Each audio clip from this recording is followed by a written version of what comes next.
being in the political arena to me is the people that I've met along the way. To be very honest with you, thousands of people that I would not have met without being in public service, which I think is an honorable profession.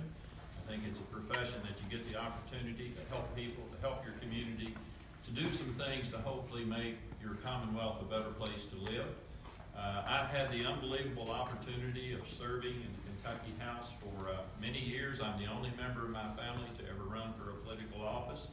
And those of you that hear me speak about that from time to time, I often speak about that first race that I ran. And I often go back to that because I still think it's the way we're successful in the political arena.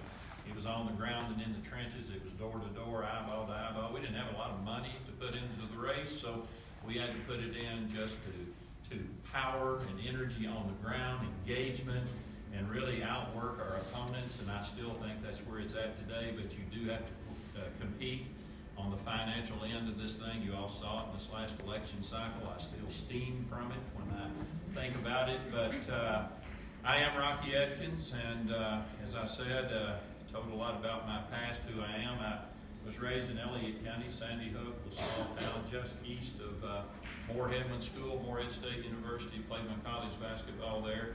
Finished my career, believe it or not, against Jim Boeheim and the Syracuse Orangemen in Hartford, Connecticut in 1983. Can you believe that Jim Boeheim was coaching then? He's still coaching now. It's pretty amazing, isn't it? But anyway, it's been a tremendous experience for me. It's been a tremendous education for me to serve in the political arena. It's been a tremendous education to be in public service and really see that you can make positive change and you can make positive difference. The biggest thing that I've seen change, and I just want to kind of talk, I see Nima here, and we've been kind of locked shoulder to shoulder over the last several months on some issues in Frankfort that we believe are not good for Kentucky. We believe that the issues of the war on public education, the war on working families, the war on public pensions, the war on those of us that have pre-existing conditions, that think we ought to have accessible, affordable health care, and unfair tax package that raises the taxes on 95% of Kentuckians and lowers the taxes on the top 5%. I still think I come from the majority that's here in the middle that believe that the economy of this nation and the economy of Kentucky is not built from the top down, but it's built from the bottom up and the middle out.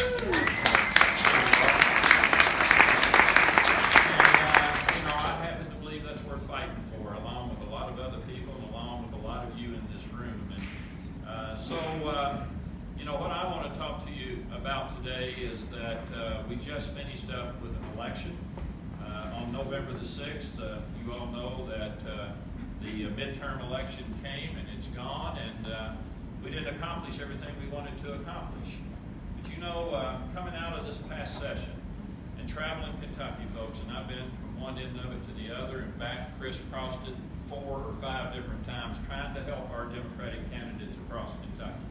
Going to every community, some places where Democrats had never been. I was going there to try to help our candidates, and every place I went, I saw engagement. I saw energy. I saw people who were coming to political rallies or events that had never been to an event in their life. Matter of fact, the question would be asked, how many of you is this your first time to be at a political event? And always 30 to 40% of the hands would go up in that crowd. And that was motivating to me. That was energizing to me to watch the thousands of people who came to Frankfort, Kentucky over this past session. People who had never been a part of any kind of movement. They just gone to work every day and said, oh, it don't matter who sits in those seats in Frankfort, Kentucky. Oh, it don't matter who goes up to Washington, D.C. Oh, it don't matter who's at the local level. A lot of those people had a light switch turned on. And they understood by watching the actual process in Frankfort, Kentucky, that it does matter. That it does matter to be engaged in the process, that it does matter. Now look, I'm an old athlete, I'm a point guard. And I'm one of these people that believe that when I look in the mirror every morning, I don't see need, I see we. And the point guard mentality is this, that you make everybody else on your team better. And that when you make everybody else on your team better, you make yourself better. And that is the kind of philosophy I tried to carry throughout my life, whether it's been in the private sector or whether it's been in the public arena. And folks, let me tell you what, it wasn't a complete loss or a complete defeat, even though We didn't do what we wanted to do. We didn't achieve what we wanted to achieve in this election cycle. No, we didn't take back the Kentucky House of Representatives. No, we didn't pick up as many seats as we'd like. No, we didn't win the 6th congressional district. But let me tell you what we did get out of that. We got out of that groups like this. Yep. Folks who are engaged every day. So what I want to do, I'm a former school teacher. I'm a former coach. My dad was in public education for 50 years, 39 years in the classroom. My mother taught preschool for 23 years, and then she was a clerk at the local IGA store there in Sandy Hook. So, you know, I was raised on the left-hand fork of Middle Fork in Elliott County, small rural community on a small farm that grew tobacco. And, you know, we kind of lived off that farm, made the payment on the farm off of going to that tobacco warehouse just before Christmas time. So that's kind of who I am. I was taught to work hard, and I was taught to, you know, plow behind that mule and hang that bottom rail of that tobacco barn. And I was fortunate enough to have enough athletic talent from my dad, who raised me in the locker room and on a yellow school bus, to be very honest with you, to go on to Morehead State University and get my degree. I went back home with a master's degree in secondary education. I taught for a short time before I went into the private sector. But let me tell you why I'm telling you that. When I went back home to my small rural community, and I'm telling you all this because I want you to stay engaged. I want you to keep the energy that you've got.